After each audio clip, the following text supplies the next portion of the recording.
आज भी कुछ पिछड़े इलाकों में बहुओं को हद से ज्यादा मर्यादा करना पड़ता है। मेरी बहू एक ऐसी कहानी है जो समाज में फैली कुरीतियों से पर्दा उठाएगी। एक बहुत ही प्राचीन गांव था जहां लोग पुराने रीति रिवाजों के तहत अपना जीवन व्यतीत किया करते थे। गांव में किशोर अपने माता पिता और पत्नी के साथ रहता था। किशोर की पत्नी शीतल शहर की पढ़ी लिखी लड़की थी, इसलिए उसे गांव के रीति रिवाजों में ज्यादा दिलचस्पी नहीं थी। फिर भी उसे परंपराओं के अनुसार गांव के लोगों के सामने सर ढककर रखना पड़ता था। कुछ दिनों तक तो शीतल ने बड़े बुजुर्गों की मर्यादा रखते हुए ये बर्दाश्त किया, लेकिन जब उसे लगातार पर्दे में रहने से घुटन होने लगी तो उसने अपने पति किशोर से शहर जाने की बात कही। किशोर गांव में ही पला बड़ा था, इसलिए उसे शहर जाने में कोई रुचि नहीं थी। उसने अपनी पत्नी को समझाते हुए कहा, यह हमारा पूरा परिवार है और हम इसे छोड़कर नहीं जा सकते। तुम्हें यहाँ रहने में क्या परेशानी है? शीतल ने किशोर से खुलकर अपने दिल की बात कह दी। बस फिर क्या था, वह अपनी पत्नी से नाराज हो गया और जोर जोर से चिल्लाने लगा। किशोर की आवाज सुनकर उसके माता पिता भी कमरे के अंदर आ गए हैं और जैसे ही उन्हें सारा मामला पता चला तो उन्होंने भी अपनी बहू को बुरा भला कहना शुरू कर दिया। सारे परिवार की बातें सुनकर शीतल की आंखों में आंसू आ गए। शीतल को समझ में ही नहीं आ रहा था कि वह अपने पति को कैसे समझाए। इस घटना के कुछ महीने गुजरने के बाद एक दिन शीतल सुबह होते ही बिना किसी से कुछ कहे घर से निकल जाती है। काफी दूर पैदल चलने से उसे थकान महसूस होने लगती है, इसलिए वह एक सुनसान जगह पर जाकर बैठ जाती है। घर पर जैसे ही किशोर को पता चलता है कि उसकी पत्नी कहीं चली गई है तो वह सारे गांव में शीतल को ढूंढने निकल गया। किशोर गांव के चारों तरफ जोर जोर से आवाज लगाते हुए अपनी पत्नी को खोज रहा था। जब वो कहीं दिखाई नहीं दी तो सभी की चिंताएं बढ़ने लगती है, लेकिन इसी बीच एक बुजुर्ग व्यक्ति गांव वालों से आकर बताता है कि इस गांव की एक महिला रास्ते में एक सुनसान जगह पर अकेली बैठी है। ये बात सुनते ही किशोर तुरंत उसी तरफ दौड़ लगा देता है।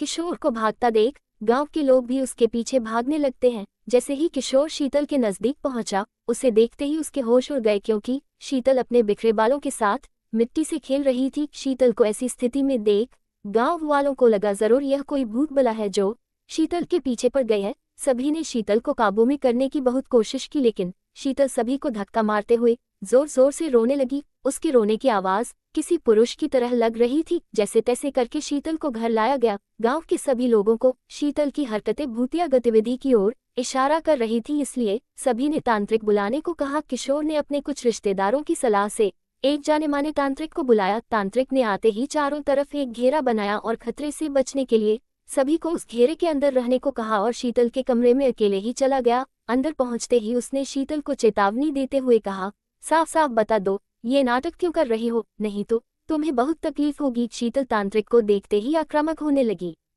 तभी तांत्रिक ने शीतल के बाल पकड़कर दोबारा कहा, मैं अच्छी तरह से जानता हूँ भूत प्रेत नाम की कोई चीज नहीं होती। मैं कई वर्षों से इसी तरह लोगों के भ्रम दूर करता आया हूँ। तुम्हारे घर वालों को समझाना मुश्किल है, लेकिन तुम अच्छी तरह से जानती हो कि तुम ये नाटक कर रही हो। तांत्रिक की बात सुनते ही शीतल की आंखों में आंसू आ गए और उसने रोते हुए अपना झूठ कबूल कर लिया। शीतल ने तांत्रिक को बताया कि वह शहर की पढ़ी लिखी लड़की है, उसे ज्यादा बंधनों में रहना पसंद नहीं। उसने कई बार अपने पति से यहाँ से दूर चलने को कहा, लेकिन जब वह नहीं माने तो मजबूरी में आकर उसने चुड़ैल चढ़ाने का नाटक किया ताकि वह अपने मन मुताबिक जी सके। दरअसल तांत्रिक एक वैज्ञानिक था जो कई सालों से भूतों के नाम पर फैली हुई अफवाहों की सच्चाई दिखाने के लिए रिसर्च कर रहा था और उसी वजह से उसने तांत्रिक वेशभूषा अपनाई थी। उसने शीतल को सबके सामने चुड़ैल की हकीकत बताते हुए माफी मांगने को कहा। जैसे ही गांव वालों को पता चला कि शीतल अपने परिवार के सामने सिर ढकने से बचने के लिए चुड़ैल का ड्रामा कर रही थी तो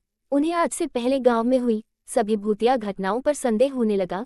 तांत्रिक के समझाने पर शीतल के घर वालों ने उसे उसके पति के साथ शहर जाने की इजाजत दे दी। तांत्रिक की वैज्ञानिक सोच ने लोगों में भूतों के प्रति फैले अंधविश्वास को गहरी चोट दी थी, लेकिन ये तो सिर्फ एक शुरुआत थी और इसी के साथ यह कहानी खत्म हो जाती है।